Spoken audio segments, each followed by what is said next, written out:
Programu yamu. You see, mwete mumanyi kati mukoze assessment.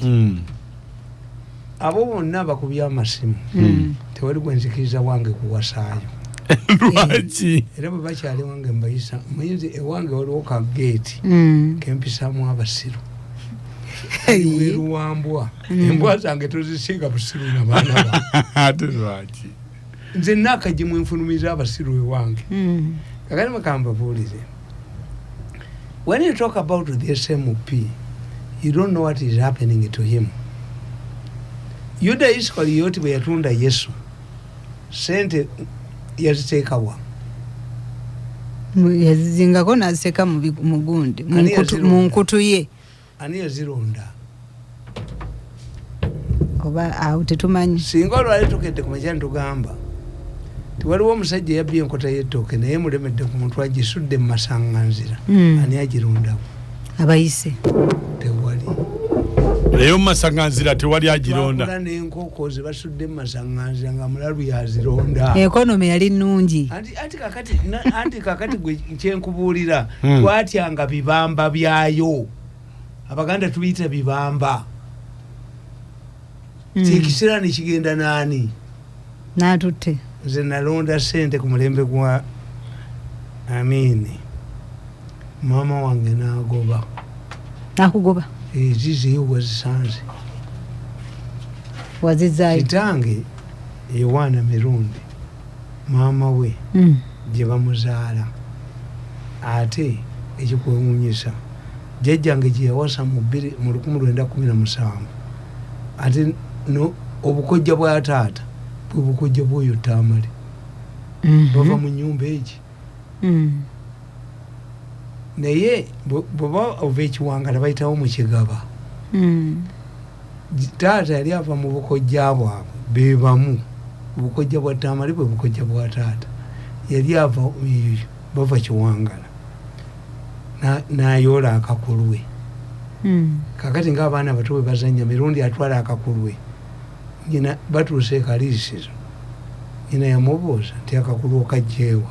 Tenkajje mu kigaba. Yamuzzaayo n'akasuula mu kigaba. Ate lwaki? I'm telling you. Ono omusajja okusuula ssente zirimulemeddeko.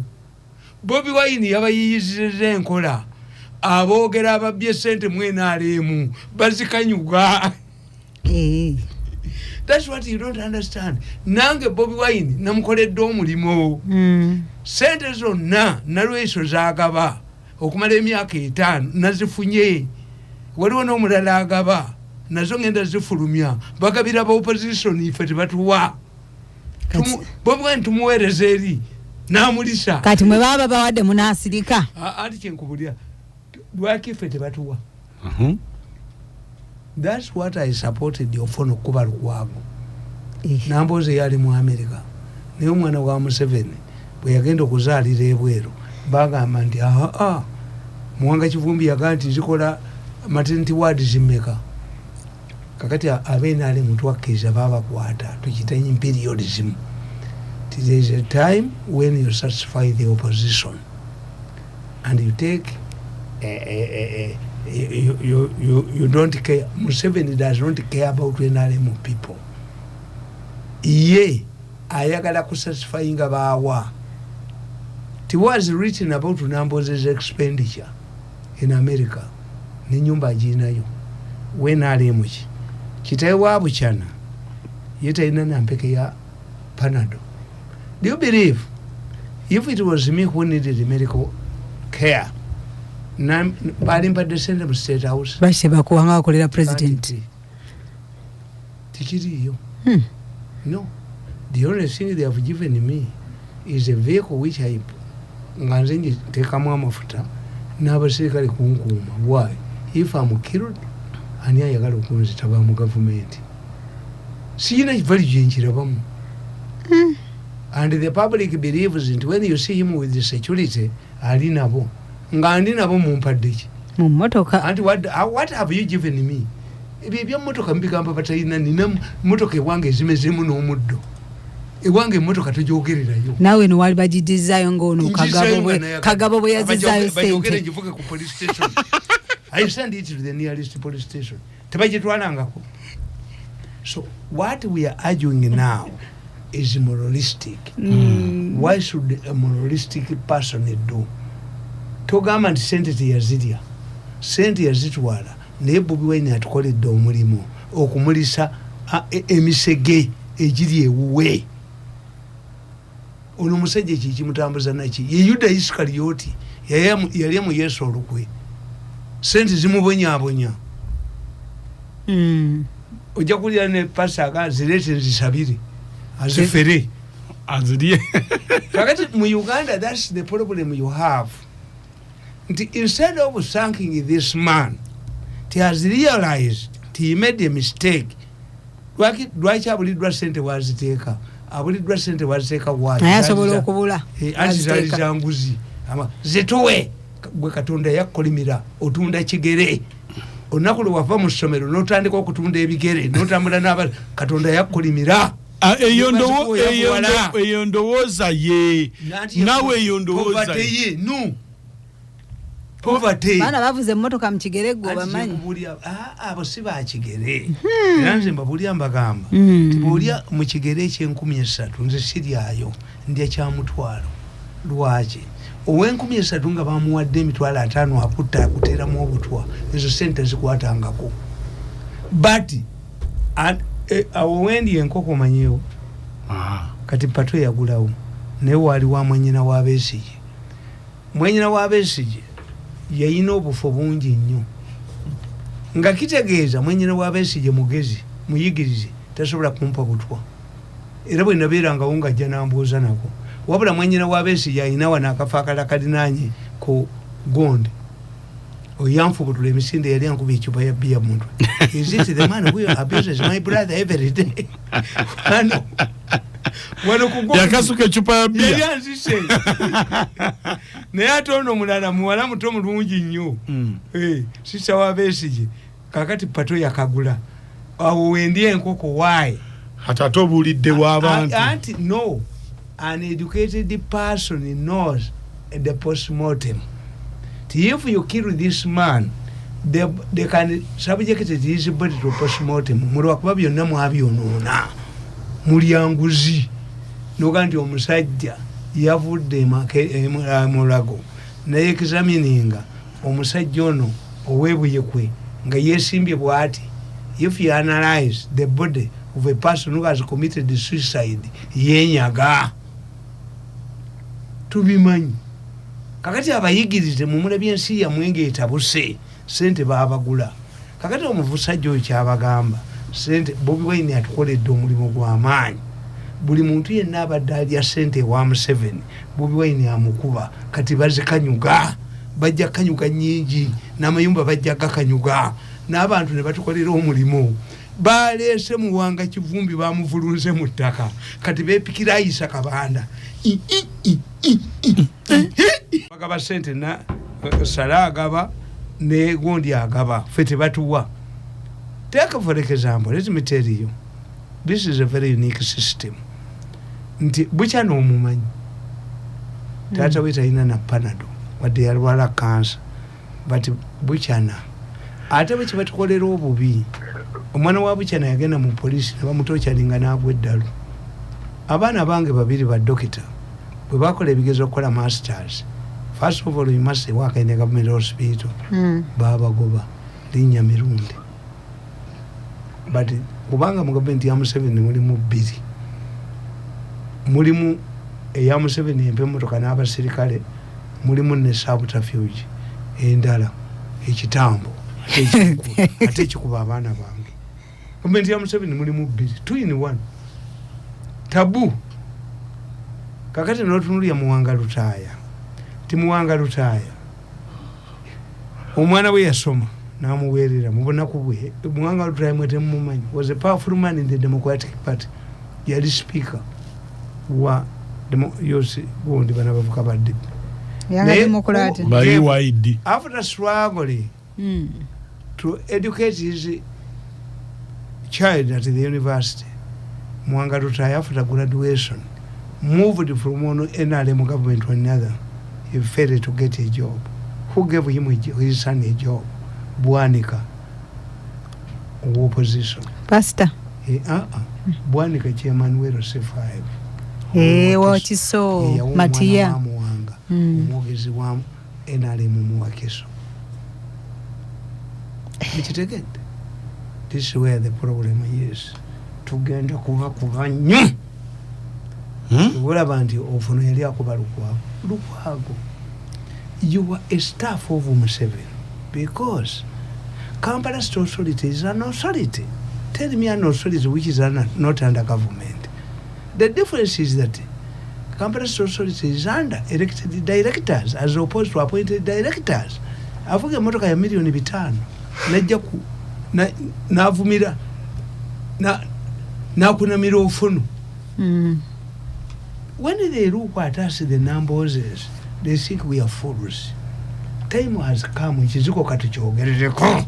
Ejjogo lye NRM katuli kubebweru abantu balitegeere. Ti oyalya noyalya omulambo katukukube ebweru abantu bategeere abasezi bebaani. Bantu basezi mge andi omulambo lutuuke ebweru nga baduma awo omanyirawo kankwate listage we Bobby Wine. I will give it to him. Me, I talk to Bobby Wine. In the same way, I talk to Bobby Wine. I told you, the first time I saw Bobby Wine, he was coming for me for consultation. People have come to me. They want to use me to fight Museveni. I told him, I know this group. What we should do, let us look for Museveni. We failed. We are frustrated. Bobby Wine first initiative was not to fight Museveni. He came to me for consultation. Another person who came for consultation was Baby Cool. Thereafter, Chairman Nyanzi came to me. Naganti muganda ange abitya because it ne muganti tunonye Museveni yatubula. Nakomawo ne muganku bulire Nyanzi tie aba basajja ba munda.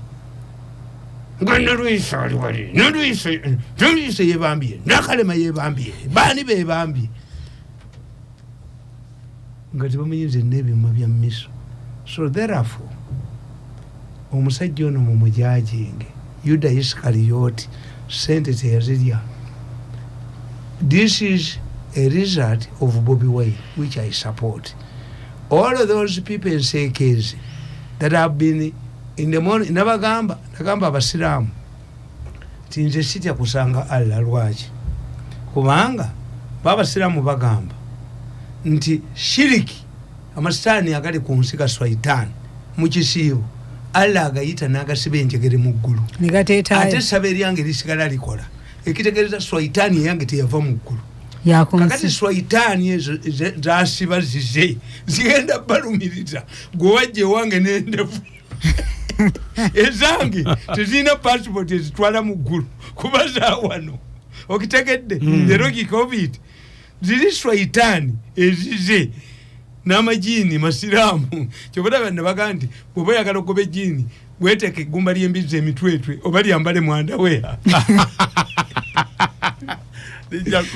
Gamba ati waliwo ekikulumba ekiro ekikukozesa ng'oli mukazi kwata oluwuzi ng'otaddemu eggumba ly'embizi ery'ekisanvu yesibe mu kibuga yesibe nga bwe ogenda okweba tojja kulaba kikunoonya kiro ekini teritabala mbizi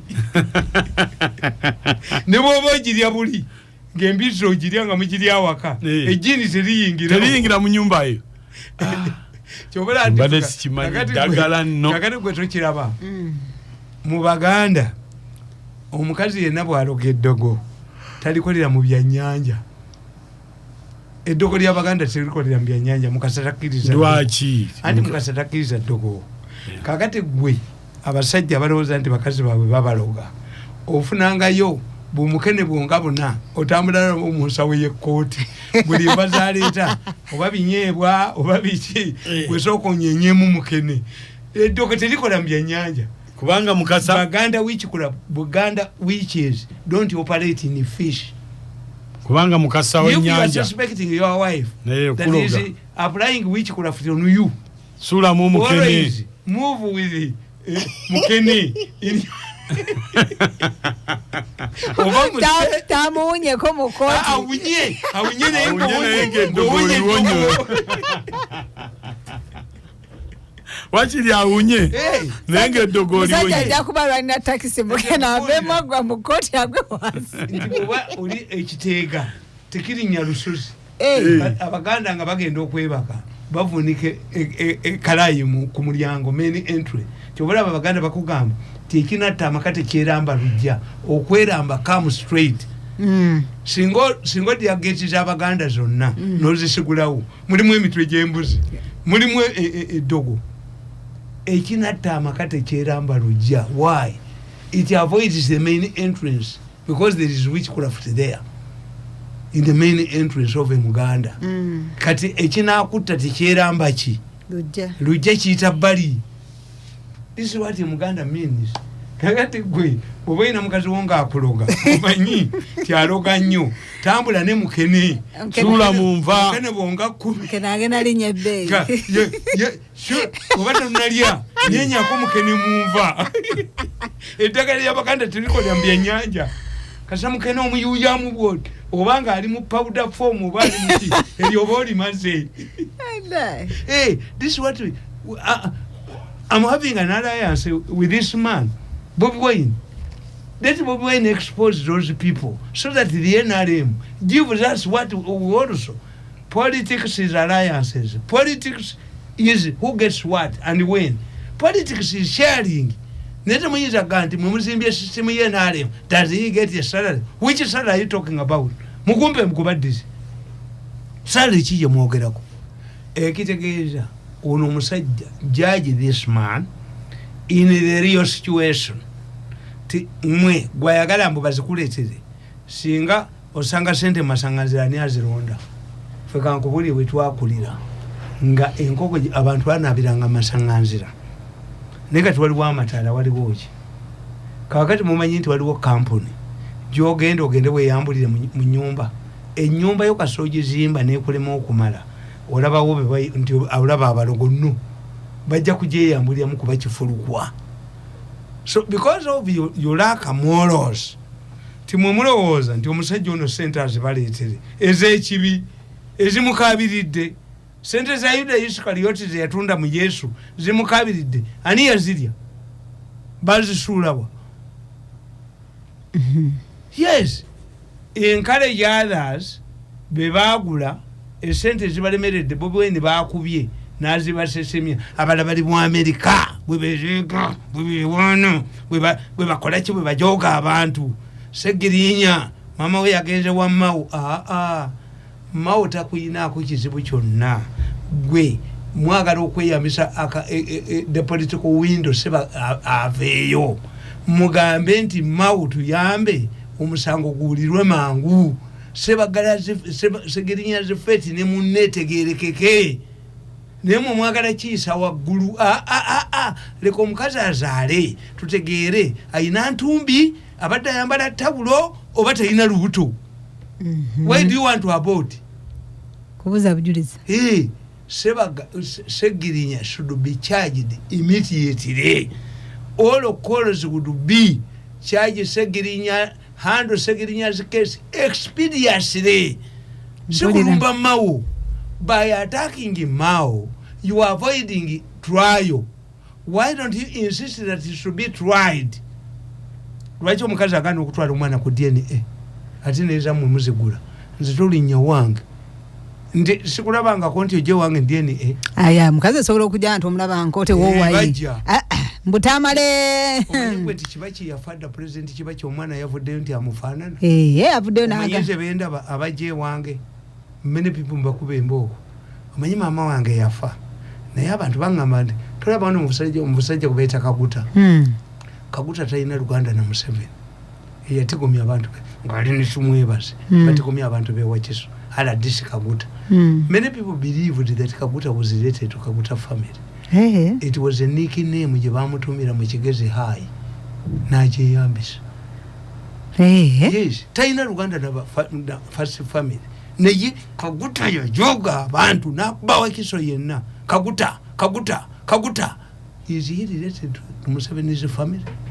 but Museveni's family did not realize that this man was yali abachayisa.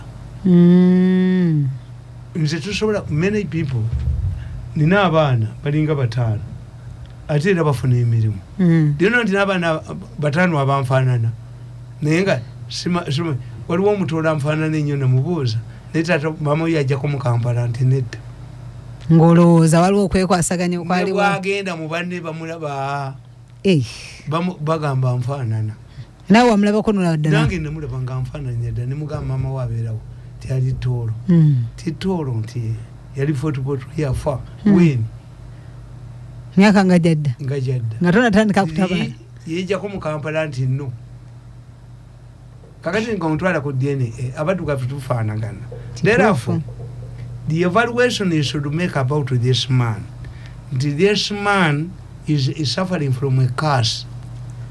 We should not condemn him.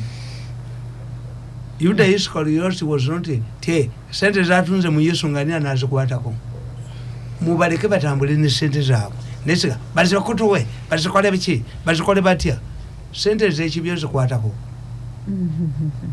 izo kwata ku sente z'ekibyo tobola okukola wayini atukoledde omulimu mulungi agenda yamulisa abali ewe bonna bakankana kitabusa ekyo mukitegedde ekintu ekyo andamandika akatabo kano nti galability ekintu ekyokubiri nabagambye nti abaganda balina olutalo ne Kamuswaga si baganda mayiga alina olutalo ne Kamuswaga uko ye yagenze nabawulidde ekiro babadde ku Bukedde abamasaza 18 ng'obajjawo.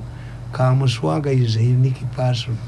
Kamuswaga we Bunyoro, Kamuswaga Munyoro era kati babuyita obukama bwa Kamuswaga ekkoki. Kamuswaga tabeeranga ku Muganda n'olulimi lwabwe lwanjawulo ye waggula Bunyoro n'akulawo obwakabaka bwe kuba yali Bunyoro kitala. Kamuswaga ab'Emmengo ne bakola ensobi kyempita political experience.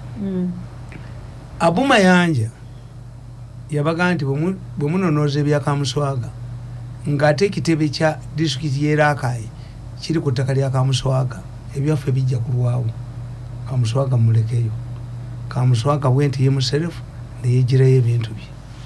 Kamuswaga yafuuka muganda wa Kabaka mu ndagaano gye bakola e Betelehemu.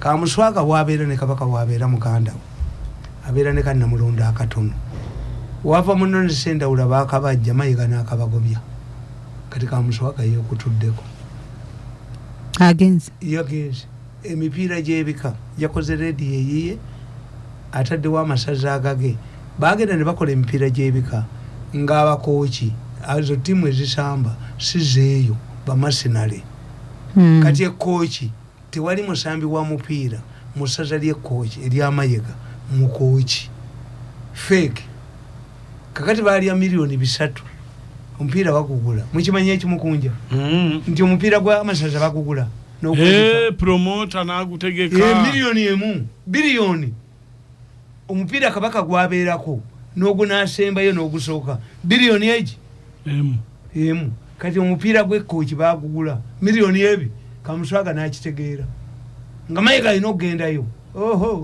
balidde sente RDC deputy RDC Faizo ne bamugobayo e Rakai ne bamugjayo bategeera balidde miso yabakwata nga bategeka okulya sente miso and some soldiers from Masaka barracks mbo bayerekere Mayiga mu kitiibwa Mayiga n'asala amagezi amalala batekolayo gundi olukuŋŋaana lwa siriimu yagenda ne Babalanda went for a different mission naye Babalanda teyategeera nti Mayiga ayagala kanga mwana muwala ono kubanga oyo omwana omuwala wooteriye omwali olukuŋŋaano yali yiye nga Mayiga ayagala okulaga tigoboneereegamu ndi ne bosi wo Babalanda kyemba nenyaako tebabuuza ku miso tiye Babalanda yagenda bamuyise agenda okubeera officiate omusomo gwaki ye Mayiga yagenda nga amanyi ti ono bwandaba ne Babalanda nga ye bosi we omuwala agenda kutya omwala namuganye toti alyogera Lumerika newunyiza omwala we Rakai yankubidde esimu n'adega ndi muzungu oyo gundi oyo omwala we Rakai ya RDC. Why didn't you raise this issue before the president bwe yabadde ekyankwansi Why don't you go to the president and ask? We have had a stubborn Chabazinga, a stubborn Kamuswaga. Kamuswaga, unlike other leaders, Kamuswaga maintain his status. Ye, Bamu rating a Kusaza chief, why? It is sort of Kubera Katikiro. Kamuswaga is not reliable. My guy take away parallel administration to Sobra Kola yo, Wakamuswaga. Kakati Kabaka in Yinia, you know, could take it. Abaganda Tukugamba. Timvuma yagamba mukama waayo timutangoberera nkufa envuma mugimanyi envuma ye mwana gwe bawambanga ebunyolo bebusoko bawa omuganda namukwata namuteeka wakatulubale namanya ebyekika. Most of these Baganda matters abakalolirwanga si Baganda mwanga yali Sabaganda nasigalawo. We had a process of processing enane muganda into Muganda nga kabaka bwasaba abantu abasige mu lubiri abo betuwerezayo bakitulirizi mu Luganda okimanyi bagamba tiwanko kutazaala baana azala kitulirizi. Ekitulirizi is somebody you can sacrifice. These Baganda, these matters abali mu lubiri lwa mwanga kaloli wanga yali muziba Matia Mulumba Musoga. Most of these people are not Baganda. Waliwo Muganda yali ayinza okutwala omwana we mu lubiri kabaka amutte singa Baganda singa mwanga wali ne Abaganda bali bamaze okubala. Kakati finally mbawulidde wano abantu bangi bagamba Kenya. You see, for me, nze I'm an analyst ntunulira ebintu n'embibala. One, tewali njawulo wakati wa Uhuru na Ssemwogerere ekyo mbadde temukimanyi. Ssemwogerere Kawanga ne Uhuru tewali njawulo. Ssemwogerere believed in uniting the country, building bridges. Ne Uhuru abadde agala kuzimba bridges. But the problem is nti abazimba bridges tebafuga. Uhuru Kenyatta kyakoze Museveni kyakola. But Museveni is in power for a long time. Abantu bali baganya amaje g'obote abaja Museveni yayonoonya abaana baffe ate ayingiza atya abajasi bali ab'obote mu maje. But now nabagandi Katumba Amala yava mu maje, yava mu NRA, Jeje Odongo yava mu NRA, Kazini yava mu NRA. But because he's in charge, he was in charge. Yabalaga nti these people are not bad people, but it was the army they served. Naleta ba Moses Sali nabaga nti Nyerere peace talks ezasooka zaali kiwoko nange nanywa ku whisky. Delegation ya Lutwa yakulemberwa Dr. Kweya, Major Kweya, nange whisky namunywako ekiwoko mu 85. Serena nganti no, these people are joking. I'm a junior, tebayinza kumpita. Fetina command center eri Mondalane n'abali e Kenya. Aiso Salimu Salene 83-84 nga kayigula ADC we. Era bwe enkuba yali etonya, enkuba yatonya ekiro mu ssomero lye Namusale. It rained. Naita kayigula n'amugamba, you give this system man a jacket, a military jacket and a cup of warm coffee. Singa nva wa Salimu Salenze, singa nali mulebesi, omundabayo, amundabayo, mundabayo nga ngendayo. Natula nisa Honorable Kuteesa nga bagala okutta embaga ya mukozi bawini byanyama. How can a son of a president marry a daughter of a society minister? Nengamba Kuteesa kamba kukubira bategeere, kamba kukubira ngenda bakubira embaga igenda kubeerawo. We only disagreed with the quotation of the buses. Narincha ina kamunye nyingi. Nemugamba milioni 7. Ngene kole park taxi park era idea nchajini. Eyo kole taxi park wafu. Ngemotoka ezange tizingira Kampala. Kubana bategeera dda. Nti mwagala kuleta basi mu abantu. Kuteesa nangamba. Ndi naye Mirundi nkubuulire. Mbadde naawe banka ddene. Nti naye lwaki nkuwa sente ezo zonna tuli mu nyumba ewuwe naayita ne maama najja nanga nedda basi zange naye nampa obukadde oba bwali 5 twalina ebyalugaba mumanyi oyo nembagamba banenze nasabye 7 5 sijja zikwatako byalugaba bannamuwako 5 endala nenzizaayo netukwatagana ne Honorable Kuteesa mu ngalo ne mugandi wayi nze nkugambye 7 ngende nkole taxi park ewaffe ne toyira kunzija mukyala atonzizeeyo kuteesa taliiwo kwale nabano bwe mbagamba mumpe sente sikyakola nammwe mumpe sente ngende nkole ewaffe nzimbe ebintu byange naye okukola mu gavumenti ku myaka 6 sikyakisobola kakati ekiri e Kenya kiri bwe kiti nti Raila Odinga Uhuru Kenyatta ye asazeewo azimbe eggwanga eri united oba bamuwangula oba Raila awangula oba Ruto awangula they will never go back. Museveni is a lucky man nti gwe isoko jukiri omanyama kibagambanga nti mundu zavuganga zitya genda obuze bano bakadongo kamu olonga kigudde mutabani wa Lutwa ali mu government owaka wenke nobeti mukamwana wali mu government ekyo ye Museveni katonda akimuwadde nti Museveni is a lucky man. When you look at many people tebatuuka mu nsunsuubize Mundolani Museveni yalwanira Mozambique Mundolani yatuuka bamutega bomu. Did he get power? No. Moses yatuuka? No. Galanga yatuuka? No. But Museveni got a chance of becoming the president and has been in the power for a long time. What does it mean? Nti Uhuru kyayagala okukola to live a united Kenya. How do you live a united Kenya? Abakamba babadde badumidde kamaje Chief Justice Kitili Mwenda yali mukamba abachikuyi bafuze ku gwanga abakarenjini bafuze ku gwanga the Jaluos tebafuze bazibalemesebwa to mumboya mujaluo ate mwana nge muche mutamanyi Raila yagala nnyo Mengo abajaluo be Kenya beeyita Baganda. It is also suspected that Abuma Yanja was a Luo. Aina Muganda wolengo gwafaanana. Abaluo be Kenya nengege bagiyita ngege. These are different rules. They consider themselves as Baganda. Who migrated from here. Chovala banti eyo. Ebuyikweyo ludda wabajaluo bangi nnyo. The rules in Kenya consider themselves that they migrated from Buganda. This is the reason why. Temujjukira ko lunaku olumu Buganda bwe yali ekuza emyaka gya Kabaka Raila Odinga najja abeera omugenyi omukulu.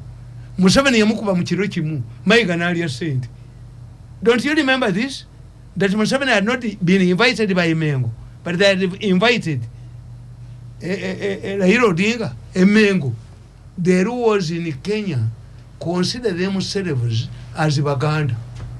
Bobeita Baganda nengege bagiyita ngege ate fe olabanga basamya bawano bogeranga bakisi anti bagundi tukiraba nti bali abagundi. That's one. Nti oba afunye oba takoze eki. The biggest challenge I've been watching the results. The biggest challenge ekigenda obajjako nze sufa yani awangula nebesi bwe bawangula gundi Raila Odinga bagenda kati kisirani besi yekyayina ne bwatunda ku kakati mbaga nti summarizing. One, take a look at Kenya. This was a long time investment. The year Uhuru Kenyatta were bridges, building bridges. The Kikuyus have voted only 60%. They voted Teze.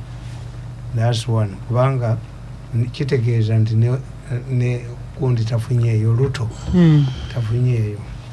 Kakati the Kalenjini ziwaabwe gyava basharinga percentage sinene. Kakati ate Luolandi mubaluo Ruto ayinza okuta constituency afuna kamu. This is the problem. The area nashi yalinga neki. Kati we go back at one thing. This man abajalu gondi bwalya Ruto Odinga bajaluo be bamulese kubanga abakikoyi bajemedde Uhuru. Usually they vote 100%. Baina milioni abalonzi 8 balonze 60%. Kitegeeza nti abo babadde mulabanga agenda oba byabatabuseko kuba buli omu yaleeta deputy nga mukyukuyu. But they have managed it. If you have a candidate chokola deny that candidate support, but don't make any contribution. Bana opposite kye bakola Museveni bo tebogera ku candidate waabwe nsubu kumujjukira omugenzi yali talina kyali akoledde Bukoto Bagitani naye kuba nsambu nti yavuma kabaka toyogera nti nsubu galina kye yakola kuba nsambu. This is a strategy nti Uhuru asigaza 60%, the 40% of the Kikuyus that would vote Ruto tebazze is a strategy. Afunyeyo 17% mu Kikuyuland. Kakati mu Kalenjini gye yalifunye ogatono ate bamwagika omutani wa Moyi. Kakati the deciding factor now is the Luo vote. Abagenda okujja nono omusajja ayinayo miliyoni ze 2.5.